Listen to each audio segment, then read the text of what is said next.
Vidura had dedicated his life to try to help Dhritarashtra, help the Kuru family. And would Dhritarashtra listen to Vidura's advice? What do you think? Would Dhritarashtra listen to Vidura's advice? No. Okay. Is my English too high? Are you able to understand what I'm speaking, or it's a little difficult? Yes. Okay. So will Vidura listen to Dhritarashtra's advice? No. Yes, he would listen and do nothing. So he liked to listen to good advice, but that is all he liked to do. Listening without acting at all. So he would listen, and then his attachment was to Duryodhana was so much that, see, for him it would just not work. See, wisdom is meant to be like light. Light means there's darkness and there's light. Om Ajnana Timirandasya Jnananjana Shalakaya. So it is the jnana which opens our eyes and then we get light. So wisdom is meant to be light, but for some people, wisdom is like lightning. Now what does lightning do? What does lightning do? For a few moments there is light, after that again is darkness. Isn't it? So for Dhritarashtra, wisdom, was it like light or was it like lightning? Lightning. Lightning. What you say makes sense, but I'm not going to do it. So what happens is that this vision, see, whenever any situation has happened, that situation is an event. But we see the situation in a particular way. We have a vision of that situation. So normally speaking, I spend my whole life trying to help with Dhritarashtra, and this Dhritarashtra is so attached, so foolish, that right and so weak that right in front of me, in front of him, Duryodhana is insulting me so viciously. See, in any traditional society, hierarchies and etiquettes are very important. In every society, even liberal society has its own etiquettes also. But the point is that normally if somebody is an elder, we don't raise our voice against them. We don't insult them. So now what happened? As far as Vidura is concerned, he was in the father's generation for Dhritarashtra. He was the peer of Dhritarashtra. So now, in that situation, for Duryodhana to insult Dhritarashtra, it was a very terrible insult. Now Vidura saw that, and he could have said, oh, my whole life's effort has gone waste. But he said, no, there is some plan of Krishna over here. So whatever is happening, the vision is that there is some higher reality over here. It's not that we neglect the material reality, but we see that there is more than the material reality. There is a finite vision, but what we understand through our spiritual vision is, my vision is finite. And the finite vision is not the final vision. The finite vision is not the final vision. What I am seeing presently is not the complete reality. It is a reality, but it is not the complete reality. So he saw that he could see an opportunity over there. Here there is a plan. Here there is an opportunity for me to go away. Otherwise, I would have had to fight on the side of the Dhritarashtra and Duryodhana against the Pandavas. Now I do not have to do that. So it was a painful situation, but he could see that bigger reality over there. So generally what happens is, through our spiritual understanding, we get a bigger vision.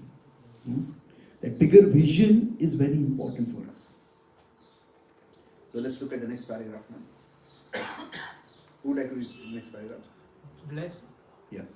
Bless me, O Lord, so that I can see your blessings even in situations when I see no blessing, even when life confounds me, thrusting me into dilemmas where no way seems to be the right way.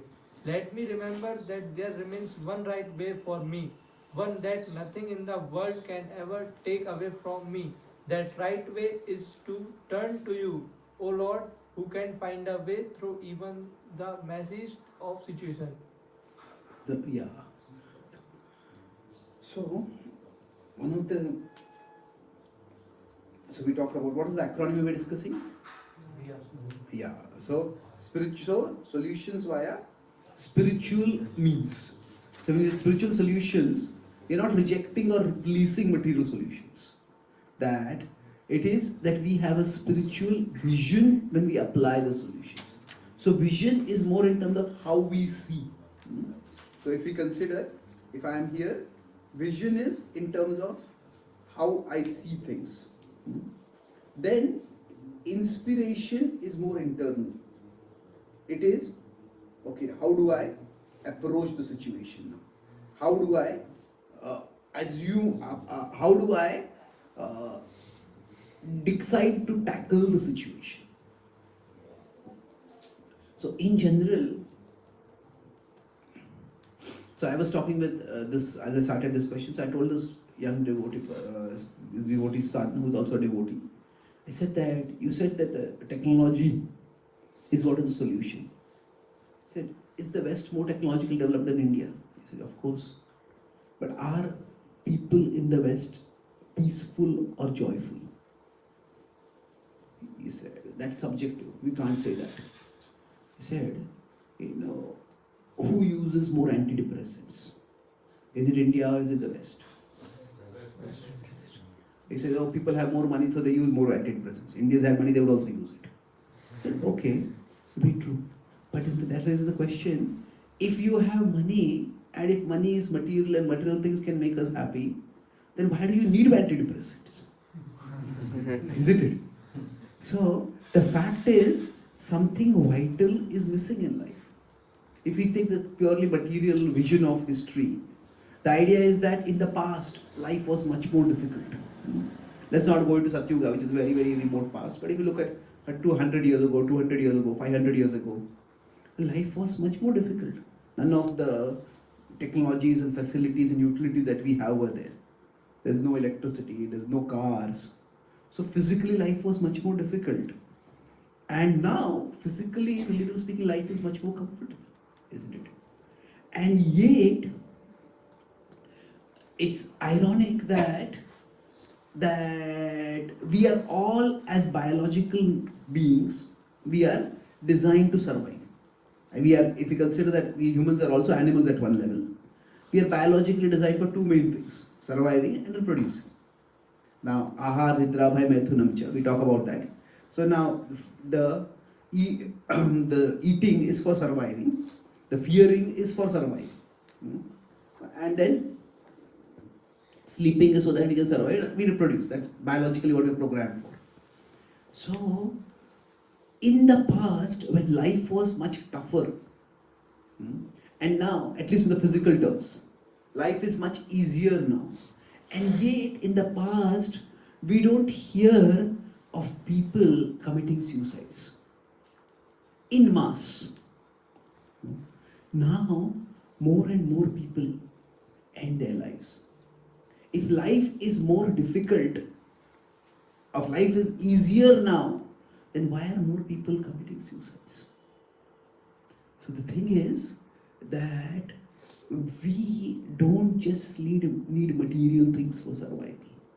What we need is material things are like the means in life. But more important than means is meaning in life. There are means and there is meaning to life. So it is not, now if you look at back at the history of India, India was also materially quite different, even till 200 years ago. So it is not, now if you look at back, that's why India was also so many rulers, so many invaders came to India. Nobody comes to invade a poor country. Now they will spend more money in trying to reach that country than they will be able to get from that country. It doesn't make any economic sense. The wars are not ultimately fought for only principles. Principles are there, but wars are fought primarily for at the level of power, for property, for wealth. That's a big factor in it. So India, it is not that if you look at Indian history, it is not that material side was neglected. But the thing is that life is difficult. Life is discouraging. Life is depressing. So sometimes people ask, why are so many people getting depressed nowadays? So often my answer is, we shouldn't be asking that question at all. Life is so depressing. The question we should be asking is, why does everybody not get depressed? Isn't it? Isn't it that? It's like people ask, hey, nowadays so many people are attached to their phones. Well, I say that parents, especially in the West, they ask me that our children are so hooked to their phones. So I said that's not the question we should be asking. When the digital reality, the digital stimuli are so stimulating, the question is why is everyone not hooked to their phones? So why? Because deep inside us, we understand that there is something more to life. That why is everyone not depressed? Because hope springs eternal in the human spirit. That we understand at the core there is something more to life. And when we have some sense of meaning in life, at that time we can face problems. Sometimes we say we are pleasure seeking creatures. Have you heard this? We are pleasure seeking creatures. That is true, but it is not the complete truth. Say, if we were only pleasure seeking, then sometimes if there is a small kid in the family, some guests come, some relatives come, they may tickle the belly of the kid. And if the belly is tickled, what happens? The kid starts laughing. Now, is the laughter after tickling happiness? Well, you can say one kind of happiness. But if that were happiness and we all want to be happy, we all could just develop a perpetual tickling machine and we'd be happy for the rest of our life. Would we be happy? No. How many of you like humor? How many of you like humor? If you don't like humor, I'm very suspicious of you. Who doesn't like to laugh? But so somebody likes to, you don't like to laugh?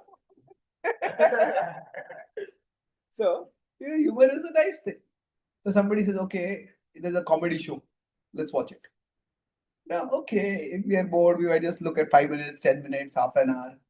But if somebody tells us for the rest of your life, you have no, I will take care of you financially, I'll take care of you socially.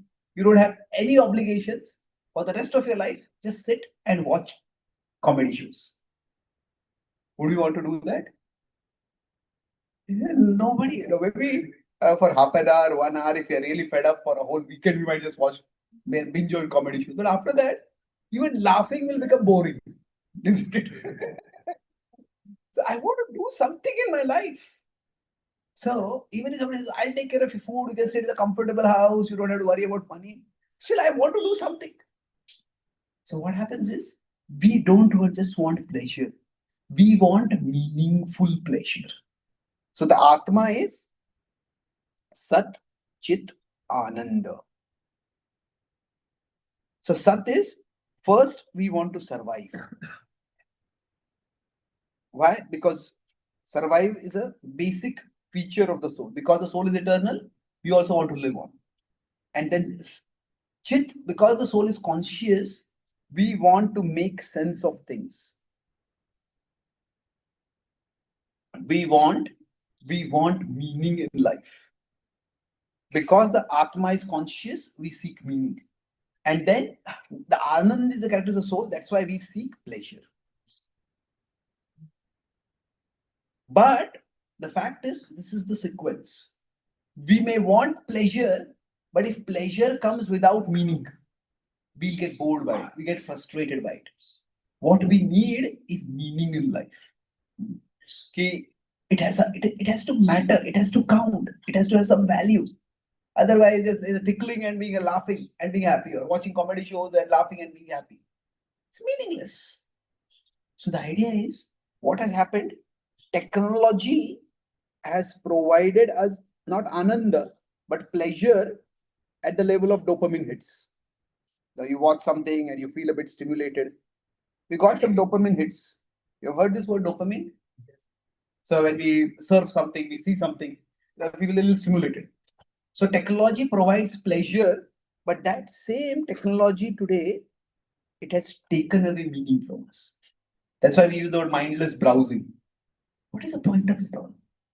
So what we need is spirituality which provides meaning in life. What is life all about? What is the point of living? Why am I here? Now, these questions may not come in the normal course of our life, but sooner or later they start coming. When we study very much for an exam and we don't do well in that exam. Okay, what am I doing? Why did I work so hard? Or sometimes we may study for an exam, we may work very hard, we may succeed, but after that there is a letdown. Okay, I achieved this goal. What next in my life? And then also there'll be that disappointment. There'll be that letdown. So what happens in our life? Most of our life, if we consider this life to be the journey, in most of our life, we are caught in the how. How to earn money, how to get food, how to meet my to-do list. But there are some moments in our life when there is this moment of awakening. When there is, this could be when we start asking the question why. Okay, how to get good marks in my exam? How to get more money? How to get more influence on social media? All these are good questions to ask, but there are some times when we start asking the question why. So science is the study of matter. Spirituality is the study of what matters. What matters? What is important in life? See, Krishna did not give Arjuna any war strategies in the Bhagavad Gita. Arjuna did not need to know how to fight. Arjuna's question at the start of the Bhagavad Gita was, why to fight? Why to do anything at all? So sometimes life brings us to situations where everything seems very discouraging and very depressing. And life will bring everyone to such situations, sooner or later. And at that time, if we do not have a sense of meaning and purpose in our life, then we will lose inspiration. See, suffering is going to come in everyone's life. But if we have a sense of meaning, that will make the suffering bearable. All of you were staying at home. Now many of you come to a hostel and staying. Now you're staying in the youth center. So when you came away from home, in home, relatively life is much more comfortable. Many Indians, they want to go to America for studies. Now, generally, most students go to America after their graduation for post-graduation studies. Some kids go to America after the 12th itself. Now, my brother, he went to America after 12th, and he was very young at that time. And there is a whole support group formed of kids who go after 12th to the West, because there is completely different culture and they're all alone, very difficult to make friends. It's a huge challenge. Now, why would somebody take up all that discomfort, all that loneliness, all that huge responsibility? It's all because it's meaningful. Yes, I want to get an education. I want to have a bright career. So the point is, we are often ready to let go of pleasure if it provides us something meaningful. So when the Indian independence struggle was there, at that time, Netaji Subhash Chandra Bose told people that you give me blood, I will give you liberation. तुम मुझे खून दो, मैं तुम्हें आजादी दूंगा. So now, why would anyone want to give up their own sweat and toil and blood? That's not at all. There's no pleasure in that at a material level. But it brings a higher meaning. We want to liberate our country. So what happens is that in terms of our motivation scales, what will motivate us? What will give us inspiration? So what gives us inspiration? So actually, meaning gives us greater inspiration than pleasure.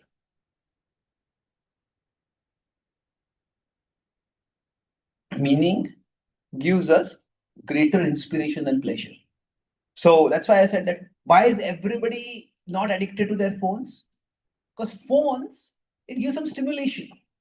But after some time, it just becomes meaningless. What am I doing over? What is the use of all this? So everybody gets that feeling. What am I doing? So what we need meaning more than pleasure in life. And what technology can never provide, what material advancement can never provide meaning. It is only spirituality that can provide meaning. So it was something which is very important to recognize that without meaning, so what happens if meaning is there, then problems, they become bearable, they become tolerable. If meaning is yes. But if meaning is not there, then even small problems become unbearable.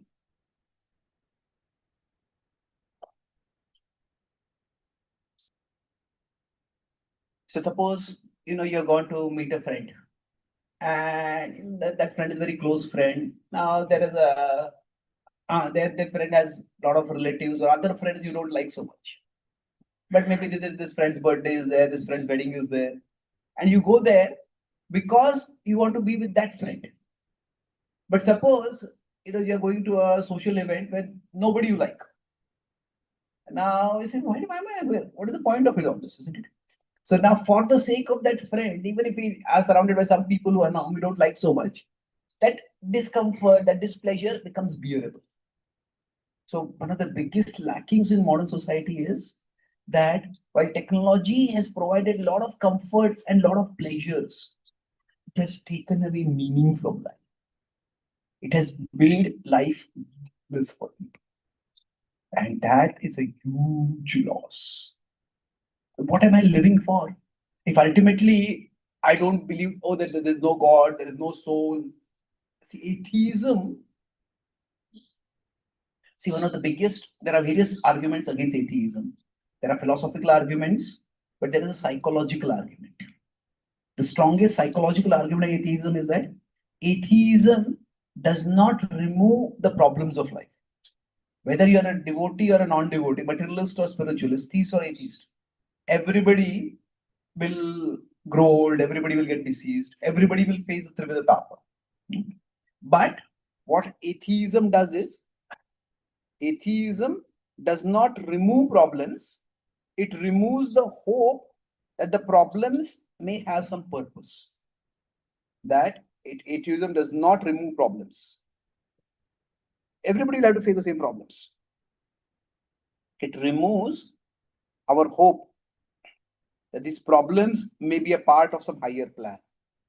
These problems will serve some purpose. Through this problem, something good will come about. This is the sense of meaning in life. So every one of us needs meaning.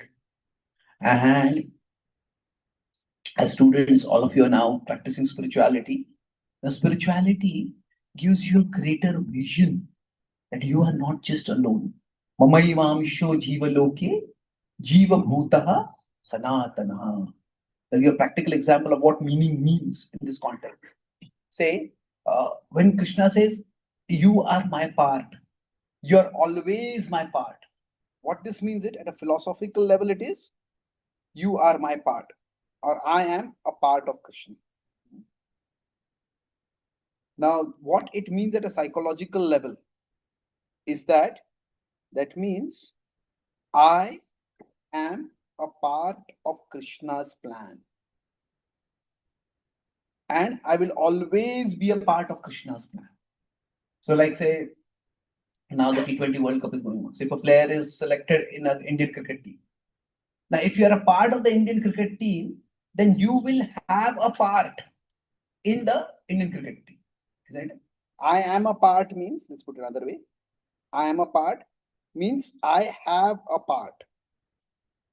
So if somebody is selected in the Indian team, okay, you might be there as a bowler, you might be there as a batsman, you might be there as a wicket keeper. You have a part over there. Now, of course, there is a fixed part, but there are variable roles also. Sometimes the bowler may have to bat. Sometimes the batsman may also have to bowl. So roles may change slightly based on the team situation. But the point is, I have a part. Now, of course, from the Indian team, somebody doesn't play their part, well, they may be dropped. But Krishna says, I will never drop you. Mamaivamsho jiva loke jiva bhutaha sanatana. You are always my part. So, what is the sense of meaning that spirituality gives us? That actually we are not all alone in life, trying to struggle to find some meaning in a meaningless world. It's like suppose there is a pandemic, and then say we have some medical training. Now we can help people at that time to some extent. But suppose there is a master doctor or master physician who is expert in treating people, and that person tells us, okay, you play this role, you administer this medicine, you give this injection, you do this, do this, do this. What happens then? What we do becomes much more meaningful because it becomes a part of something much bigger. So at that time, so if there is a hospital, there's all pain everywhere, some people are crying, some people are complaining, and we are horrified. What am I to do? We feel, I'll also get the disease and I'll also suffer and I'll also die. What is this? This is terrible. But if we understand, okay, there's this doctor and this is the role I can play, then we will, although there will be pain all around, we will have a sense of purpose over there. And with that sense of purpose, when we move ahead, we'll be able to deal with that situation much better.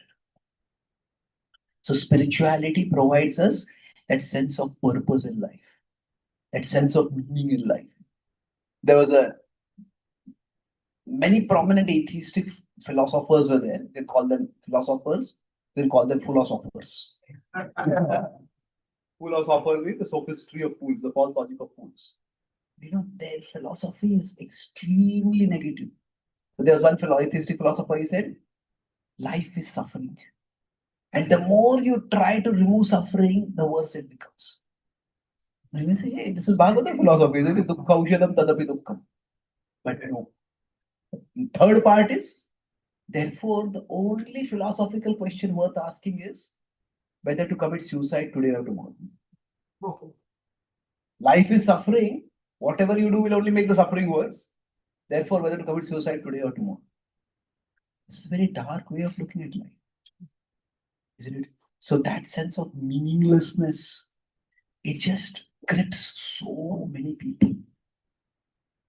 So that's what spirituality provides us, is that inspiration, that our life is a part of a higher plan, and that our life has greater meaning than what we can see. So for Arjuna, the Bhagavad Gita was spoken not just to tell him, fight against the Kauravas. No, it was that this fight is not simply to take revenge. You are a Kshatriya, you are a part of my plan for Dharma Samsthapanarthaya Sambhavami Yuge Yuge. So each one of us is a part of a larger plan. And to the extent we understand that, our life will gain greater and greater meaning. So whatever be the role we play in life, in future, some of you may become software engineers, some of you may become IAS, some of you may become business managers and executives. Whatever roles you play in life in future, so whatever whatever role, some of you may become monks, whatever role you play in future, that is a part of a larger plan. Because you will always be a part of Krishna and you can act in a mood of service to Krishna. So what abilities we have, we try to use in Krishna's service. So it was spirit, when we say spiritual, material problem, spiritual solution. That brings me to the last part now. What is the last part of the acronym? Anyone remembers? VIA. A was application. So we are talking about solutions through spirituality. So first we have a vision that whatever is happening, it is within Krishna's plan. And it is not just whatever is happening in Krishna's plan. I am also a part of Krishna's plan. So Krishna can enable me. Krishna wants me to do something. And in terms of application, what do we do is that application involves two main things. How do we apply our situation? Application is where talent meets environment. So in general, how do we apply? See, Arjuna was a warrior. But even as a warrior, in the gambling match, he could not do anything. Because their archery was not required. Their gambling was required. Shakuni outwitted them at that time. Actually, he cheated them, but he outwitted them. But then, when the Kurukshetra war came, there was a great talent. He had the talent and he used it. So for us, when we apply, we understand that different environments require different talents. So now in the Kurukshetra, in the gambling match, the Kauravas tried to dishonor this rope Draupadi. And Krishna intervened and protected her. So that was a great miracle what Krishna did. But did not mean that the Pandavas said that, okay, in future, whenever we have a problem, Krishna will help us. We don't have to do anything. No. When the Pandavas were in the forest, Arjuna went to the Himalayas to learn more and more celestial weapons. He did tapasya and got more and more Divyastras. And that was one key thing that differentiated him from Karna. See, both Arjuna and Karna were great archers, but generally, if you have some skills, you have to keep upscaling. You have to keep upskilling yourself. You have to keep upgrading yourself. So the Karna got very caught in pleasing Duryodhana. So he uses archery to fight and win wars for Duryodhana, so that he could also perform yajnas like Yudhishthira performed the Rajasuya yajna. Duryodhana performed something called a Vaishnava yajna. Now he had no interest in Vishnu, but he had only interest in Vaishnava yajna because it was for prestige. Krishna talks about this as Yajante Nama Yajnaiste. The demoniac people, they don't do Nama Yajna, they do Yajna for Nama. And they do Yajna for fame. So he did like that. So what happened was, so he did not do any further austerities to get any further celestial weapons. He got one weapon, which was like a deal. He gave his kavacha and then Indra gave him the Shakti Astra. But Arjuna got an array of weapons. And so Arjuna did not think that, oh, Krishna will protect me, so I don't have to develop any skills. No, he said that I also have to develop my skills. So the talent, we find the right talent, and then we find the right environment. So Yudhishthir was not such a great warrior. So he did not, it is Yudhishthir, the one major warrior that he killed was Shalya. And all the big names on the opposite side, they were killed by either Bhima or Arjuna. But then when it came to administration, Yudhishthir was the wisest person. And he was told to become the king. So application means that we see that what is the talent Krishna has given me and what is the environment in which I can use that talent. And when talent means environment, adhishthanam tatha karta karanam cha pratakvida vividhashya pratak cheshta daivam chaivatra panchana. So karanam, this is 18.14 in the Bhagavad Gita, karanam refers to our senses which have particular talents. And the environment is adhishthan. So where talent meets environment, that is where we can have application. So now why did India fall? Going back to the starting question to conclude this class, I told him, it is not India fell because India was too spiritual. It was that due to a misunderstanding of spirituality, exactly what Krishna told Arjuna not to do, many Kshatriyas started doing that. That is that Kshatriyas started acting like Brahmanas. The problem is not that spirituality was too much. The problem was spirituality was misunderstood. Kshatriyas are meant to fight. Arjuna was thinking, oh, why should we fight for a kingdom? Let us live peacefully. So Krishna told Arjuna that you may want to live peacefully, but Duryodhana will not want to live peacefully. You may say, I will not fight, but that is not going to stop Duryodhana from fighting. Duryodhana will keep fighting, and Duryodhana will keep fighting. And if Arjuna is not there, it's quite likely the war will be last much longer. The Pandavas will have much more casualties. And some of Pandavas, Arjuna's brothers may also die. Arjuna, you will not be able to live with yourself if you are passive while your brothers are killed. If somehow they get Duryodhana to stop, okay, don't attack the Pandavas will live peacefully in the forest. Still, Duryodhana will not let go. He will try to get back at all those who supported the Pandavas. See, now, recently, about last year, America had this, there is a Russia-Ukraine war going on, and America wants to put tariff on Russia. Or America wants to pressurize Russia. So they wanted India not to take any oil from Russia. And that's why they put a huge tariff. Now, India is not supporting Russia directly. But because India is taking oil, so what happened? America tried to impose tariff on India.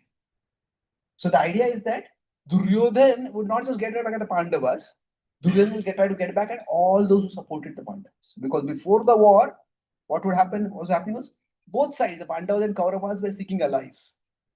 And if Duryodhan, you supported them, I will teach you a lesson. And then again, Arjuna will not be able to live with himself. So Krishna tells Arjuna that you are a Kshatriya, you cannot act like a Brahman. You need to fight. So Kshatriyas, they have to focus on justice. The Brahmanas focus on forgiveness. Forgiveness is important, but justice is even more important. In California, they made a rule during the pandemic that, people don't have jobs, people don't have money. So if somebody breaks into some shop and they shoplift, they decide some amount in different parts, say if they shoplift up to $700 amounts, the government will not even arrest them or arraign them for some charges. And they said, poor people will want food. But poor people came not to take food. They would find refurbished iPhones worth less than $700 and steal those. And then they would sell them on eBay. Or they would have Louis Vuitton purses and they would sell them. So the point is, if the government starts forgiving everyone for crime, that will be a crime. Isn't it? The government will be committing a crime. So what spirituality tells us is that, like taking from the inspiration, that we all have different talents and we all have our environments. So we understand our talent and we find the right environment for that talent and we act on it. So as a part of Krishna's plan, so spirituality is more about the consciousness. It is not a replacement for the action. It is not that when we say spiritual solutions to material problems, that does not mean that we neglect material reality. Now, if somebody is a Kshatriya, they can be a good administrator, they can be a good warrior, and they can depend, and they can manage, and they should manage. So what spirituality will give us is, rather than everybody thinking that, I have to play this role only, I have to play that role only. In every society, some roles will be glamorized. But not everybody has now. See, in the past, maybe for many years in India, becoming an engineer or becoming a doctor was quite popular. That's what parents would recommend. That was glamorized society. Everybody wanted to become a. If you're not an engineer, if you're not a doctor, then you are a failure and you are a loser. It was like that. Now, maybe everybody wants to become a social media influencer. Everyone wants to become popular social media. Yeah, if you can become, well and good. But not everybody may have the talent for that. And social media is not the only environment in which a person can function. So what spirituality does is, once we get that conviction that I have a part in Krishna's plan, I look at what is my talent and what is the environment in which I can contribute. So Srila Prabhupada was told by his spiritual master, go and preach in the Western world. Now, Prabhupada thought, I am a grahastha right now, I have my family responsibilities. So I'll focus on earning money and I'll give donations to my spiritual master's mission. Now, Prabhupada worked on that very hard. He took care of his family responsibilities.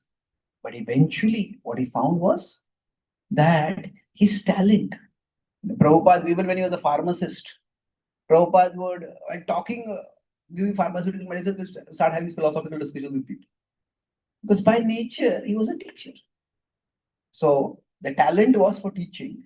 And then when he went to the West, he found the environment where he communicated to people. And of course, what Prabhupada was doing was always spiritual.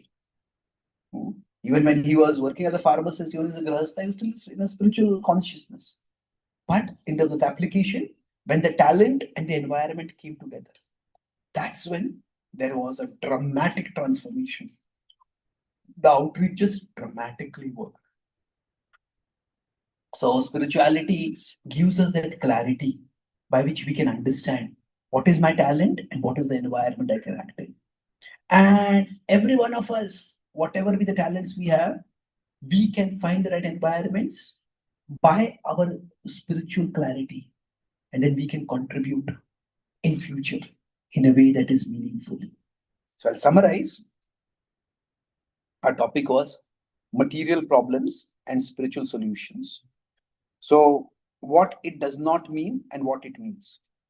How material problems have spiritual solutions. So what was the 3 points I discussed? So Vaya. V was what? Vision. So the vision is, so we are not talking about spiritual solutions as replacing material problems. It is more like solutions via spirituality. So it is solutions via spirituality. So via was the acronym. So V is vision. So in vision, we discussed how any situation that comes in our life, we put that situation in a particular frame. We have to see it in a particular situation. So there's a problem, and there is a vision of how we see the problem. So what is the vision? That everything is within Krishna's plan. So what happens for us when we have this vision that there is the material cause of the problem. Okay, this person did this and that person did that. So I give the example of Vidura looking at, he saw Duryodhana's action, how terribly Duryodhana insulted me, but he saw that this is also a part of Krishna's plan. So the material cause was Duryodhana's insult. Duryodhana insulted him. But then the spiritual plan, he saw that there is something more going on. The key phrase I discussed over here is our finite vision is not, the finite vision is not the final vision. So that is part of vision. What was I? I was inspiration. So here we discuss, I spent a good amount of time here discussing that, we are inspired by pleasure, but we are inspired by something much more. What is that? Meaning in life. The Atma is Sat Chit Ananda. So we need Ananda, but we also need Chit. We need to make sense of life. That, and we discussed two points about this, that if there is pleasure without meaning, we get bored by it, isn't it? So example of tickling or watching comedy shows. So it does not work. And similarly, the opposite of that is that there is meaning, so rather we can say there is pain with meaning. That becomes bearable, not just bearable, we actually welcome it. Why do we welcome it? Because that pain is there, but pleasure, the meaning becomes a greater reality. I talk about India's freedom struggle. I talk about a student going abroad for studies, being alone. That when there is meaning, then life becomes bearable. And here the key point for us that material things can provide us pleasure, but they cannot provide us meaning. They can, through technology, they can provide us meaning, but it is spiritual truths that can provide us meaning in life. And atheism, it does not remove suffering from life. What it does is, atheism destroys meaning in life. It destroys the hope that the suffering can have some meaning. And the last part was, A was application. So our meaning, one part of it was that, in a spiritual sense, that I have a part in Krishna's plan. Because I am a part of Krishna, I have a part in Krishna's plan. And then how do I know what is my part? That is the application part. So we find out there's talent and environment. So the idea is that we look inward to see what is my talent, and I look outward to see what is my environment. So in what talent, in what, how can I find a match between my talent and my environment? So we discussed about, for Arjuna, it was the war. For Yudhishthir, it was the court, that he was a good administrator. So each one of us, if I understand that I'm a part of Krishna's plan, like say if I'm a part of the Indian team, then what is my talent and what is the environment? Okay, if I'm a bowler, when the time for bowling comes, that's when I will be energetic. But if the team is batting and all batsmen are getting out, the bowler can get discouraged. But okay, and the bowler gets so discouraged, the bowler doesn't bowl at all well. Then even if there's a chance to win, you will not be able to. So we look for our talent, we look for an environment, and where we find it, that's where we can have our application. So spirituality is not replacing material solutions or rejecting material solutions. It is given the vision, the inspiration, and the application so that material solutions will be more fruitful. Thank you very much. Hare Krishna. Is there any quick question or comment?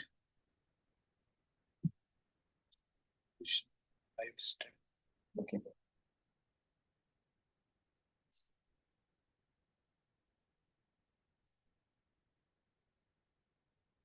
So what happens to our life? What happens to us after our present life? Yes. So now we can look at it from a minimalist presumption perspective, that none of us knows what comes after this life. Now, how can we have hope if we don't know? There are two ways of looking at it. One is we guess. The other is we try to learn. So we guess means we could say, okay, I don't know what happens after death. So maybe there's nothing. And life is going to all be over. Now, even from a biological perspective, there's a serious problem with this. Why? Because if we were simply biological creatures, then why would we want to live forever? See, if we see that nothing in our environment stays forever. So, say in a remote African village, somebody is staying.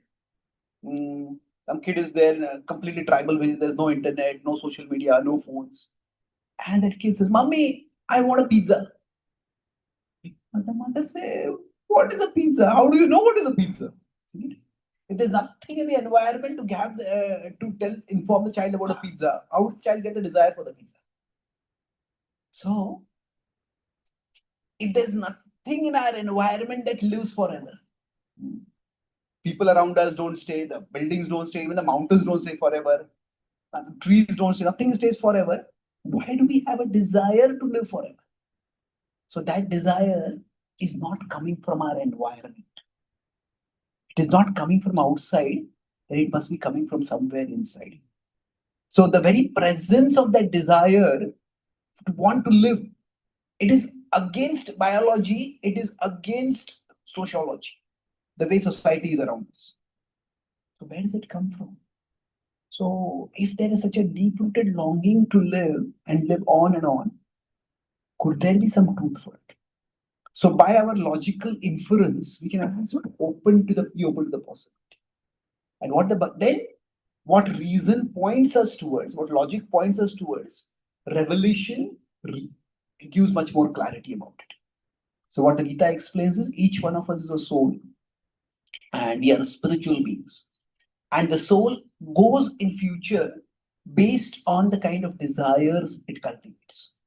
So the more we seek the eternal, the more we seek a connection with Krishna, the more we will move closer to Krishna. And the more we will ultimately attain eternal life. So what is the hope and meaning for us? If we act in a mood of service and contribution connected with Krishna in this life, then we will be able to continue that eternally beyond this life. Okay. Got a question? Good. Okay.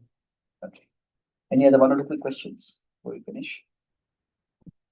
Can you more elaborate about atheism, how we can counter it? How can we counter atheism? Well, there are three different ways in atheism is to be countered.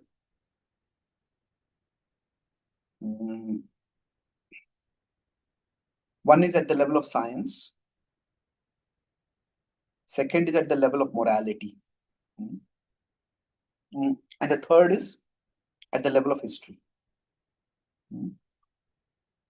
Now, of course, in all of these, we are going to bring in philosophy.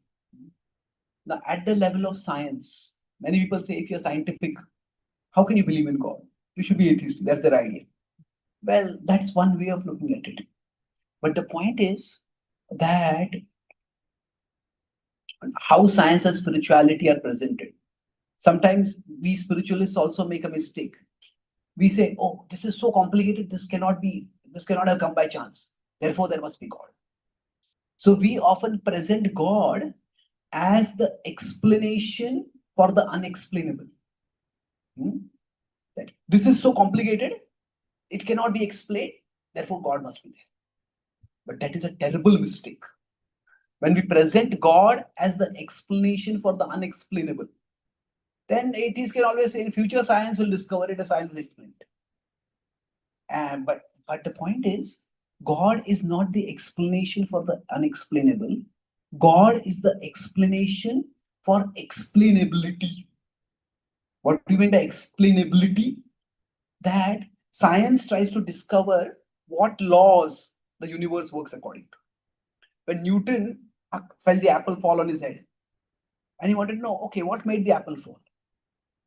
He was not interested in the answer, God made the apple fall. Newton believed in God, but he wanted to understand the mechanical way it works. What is the mechanism? So whenever there is an event,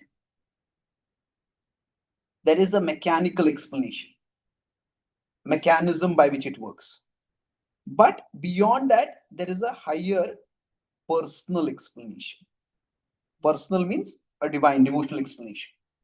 So because Newton believed in God, that is why he thought this apple could not have fallen by chance. Why did he look for patterns in the universe?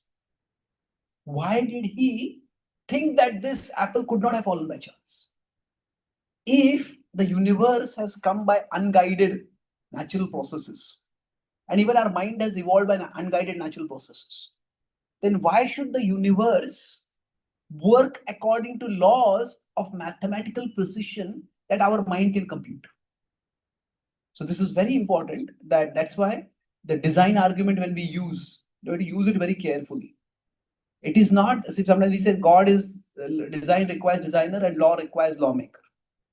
We present them as two different arguments, but actually the second argument falsifies the first argument. That, say, if the work is working according, the universe is working according to laws. Say, so you are making a pot. And now we can say a pot requires a potter. But if you have a machine and the machine has proper, it works according to proper algorithm, it has proper pressure points and shaping points, we just put the clay on one side and the pot comes out on the other side.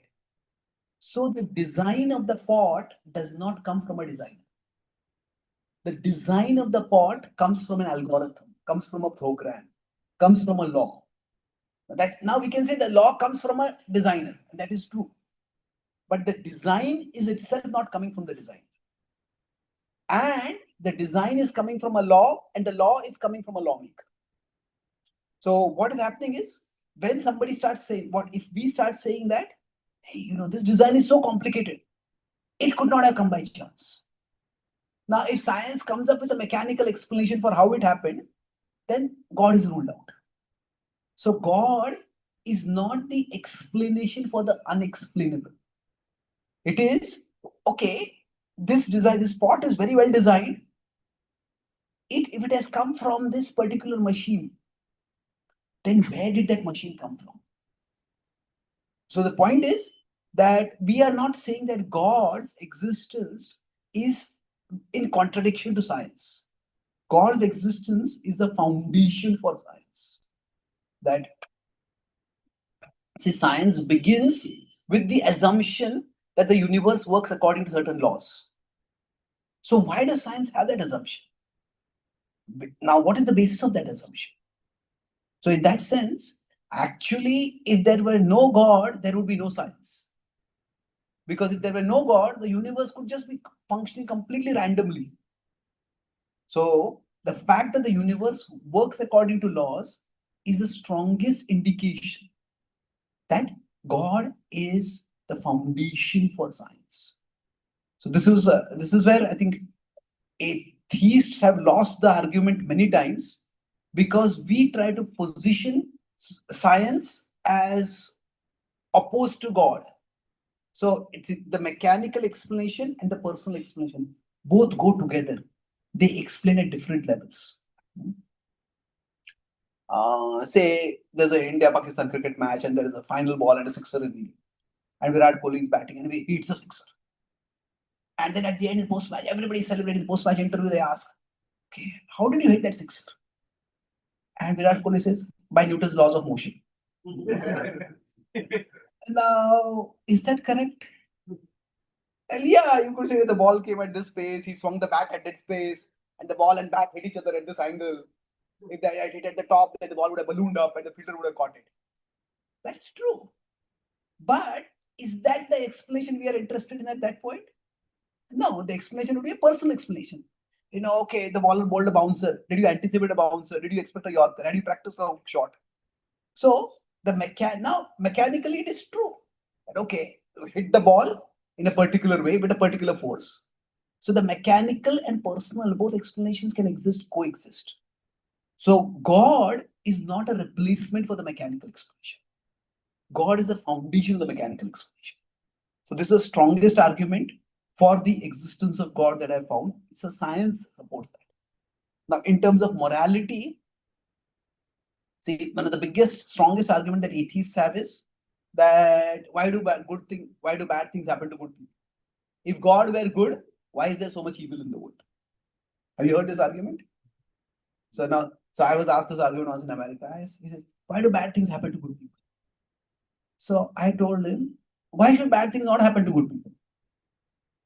He said, what do you mean? Good things should happen to good people, bad things to bad people. He said, who said that? If the universe has no organizing principle, then what is good and what is bad? Isn't it? Who is going to? Everything is based on biology. Isn't it? If a deer is being chased by a tiger, now if the deer is stronger, the deer escapes and the tiger starves and dies. If the deer runs faster, if the tiger runs faster, the deer dies. Now, is the deer's living or the tiger's living? Is it moral or immoral? No, it's just biological, isn't it? So, is it good or is it bad? Well, that's the way life is. So, on what basis we even have the category of good and bad? And who said that good things should happen to good people and bad things should happen to bad people? So, there is no basis for morality in the atheistic world. Because science is not immoral, science is amoral. Amoral means morality is not a factor in science. Because the laws of nature say, if somebody drops a stone from above, the stone can fall on the ground and break, or the stone can fall on somebody's head and their head will break. Now, for the law of gravity, it's amoral. Isn't it? Whether the stone is falling on the ground or falling on somebody's head. But the point is, so within the purely scientific or atheistic worldview, there is no place for morality at all. There is no place for good or bad. So, and yet, we humans have a moral sense. And where does that come from? So, Darwinian theory basically focuses on the idea of survival of the fittest. Isn't it? But human morality is the opposite of survival of the fittest. It is actually sacrifice by the fittest for those who are unfit. Isn't it? If somebody is drowning, then a person jumps into that river to save the drowning person. The Twin Towers were falling. At that time, firefighters ran inside to save them. If we were all simply driven by biology, those people are unfit, let them die. But while one part of us may want to live like that, but another part of us doesn't want to live like that. So where does the moral sense come from at all? if we were simply biological creatures, then we should not have any morality at all. Isn't it? There is nothing right or wrong. There is only what helps survival and what harms survival. But we humans, we don't look at things only from survival value. We look for what brings value to survival. Isn't it? If somebody is drowning and I don't help them, I won't be able to live with myself. I cannot do like this. So the idea is that our moral sense, now different people may have different degrees of moral sense. That is very, but the moral instinct is there in everyone. And that does not come from our biology. So there is the most logical, reasonable explanation for that is that there is a divinity which has a sense of right and wrong, and we have been given that moral compass from that higher source. The moral compass does not come from biology. So atheism would leave no scope for morality. It does not mean that all atheists will be immoral, but if atheists are moral, it is not because of their atheism, it is in spite of their atheism. There's nothing in the atheistic worldview to promote morality. And if we look at history, now there's this popular idea that religion causes war. And if religion would not be there, the world would be so peaceful. Well, that is a complete distortion of history. The biggest wars in history were World War I, World War II. And what happened? Religion was not a factor at all in that.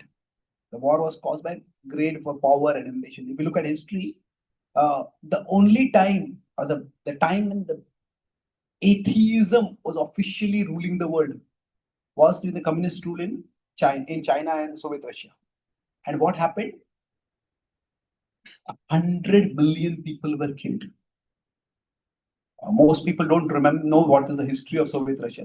The government itself killed anybody whom they suspected. So the number of people killed during they call it the Red Rule. Red Rule is the Red Rule of China and Russia, communist rule. It is more than the number of people killed in World War I and World War II.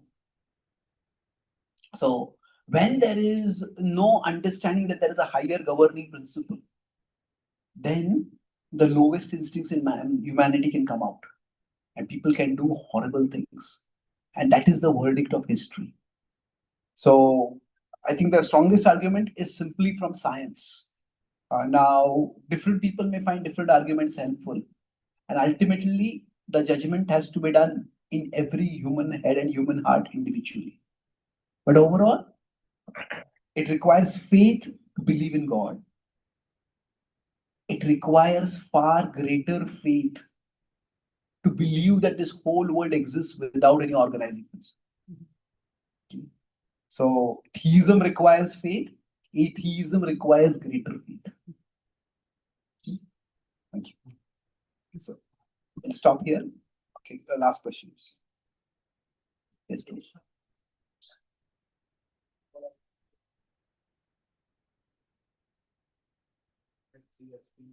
Yes. So my question is like, in VIA, the problem solution. In I part, there is pleasure versus meaning, and meaning was given a greater part, like it is more important meaning. So my question is that the vritti, natural inclination of our, like which we heard in last class.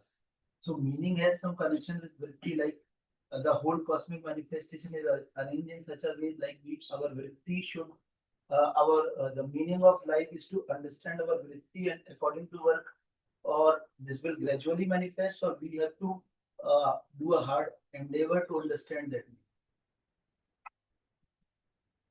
Very thoughtful question. So I'll repeat the question. That I said meaning is more important than pleasure, but how will we? Is the meaning according to our innate vritti, our natural varna vritti, our natural gifts that we have been given? And will this be something naturally revealed?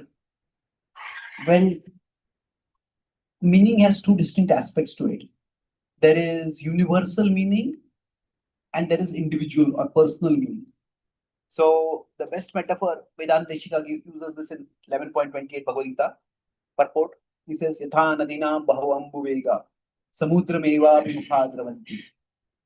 So The vision is given in the Virat Rupa that the rivers are flowing towards the ocean. So when a river is flowing towards the ocean,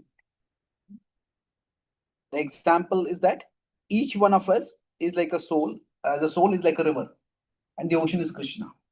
Now we reach Krishna and we unite with him in a bond of love. We don't merge with him. But the point is, we flow towards Krishna. So for all rivers, the ultimate destination is to get to the ocean.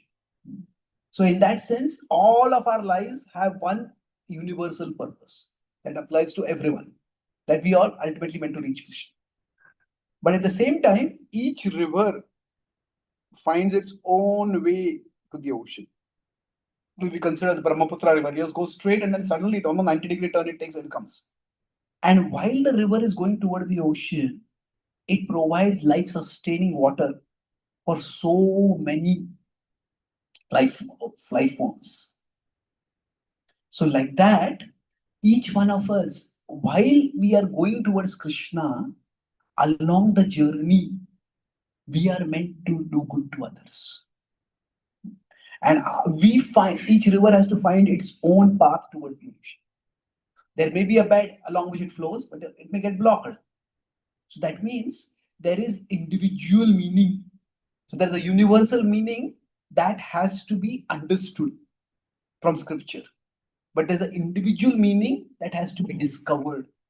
Scripture is not going to tell us that. Scripture will give us guidelines to discover that. And so, talent and environment, how they will come together, it depends. So, for some people, here also our past karma comes in. If somebody's karma is very positive, then what happens? Their talent becomes evident right in their early childhood itself. And they find the right environment also. If somebody is a very talented chess player, and their parents discover the talent at the age is 4 or 5, and they admit the child to a coaching academy, and that kid becomes the next Vishwanathan Anand or whatever. So that's talent and environment come together. Now, in some cases, when a person's past karma may not be that good, then the talent may be hidden. The talent may not be understood or discovered soon. Or sometimes the talent is discovered, but the right environment is not found. So somebody might be very good at maths, but they are so poor that they cannot even go to school. Then what happens? Then they may have to self-educate themselves, and then eventually they earn some job, they do some job, and then while they're doing job, they do some maths or they do whatever talent is, they do it by the side, and then somebody appreciates them. They spot the talent. So, and then they are put in the right environment. So, like that, that we require self-observation to both understand our talent and to find the right environment where the talent can be utilized. Okay. Thank you very much. Srila Prabhupada ki jai. Srimad Bhagavad Gita ki jai.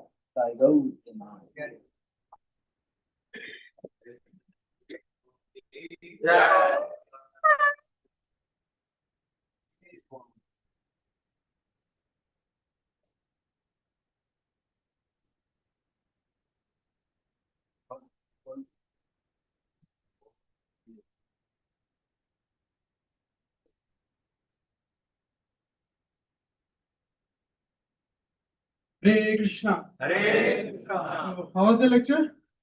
How was the lecture? So, so today's topic was very relevant, and we all of us used to face very problem in this topic, real problem, real solution. And Prabhuji make it very clear to us, and also gave us practical applications how we have to implement. So we will thank Prabhuji by loudly chanting one time Hare Krishna Mama very loudly. Hare Krishna.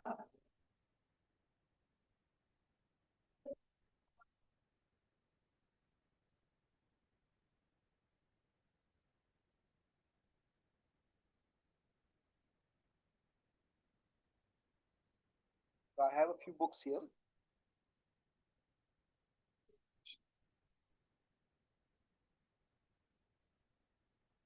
So this is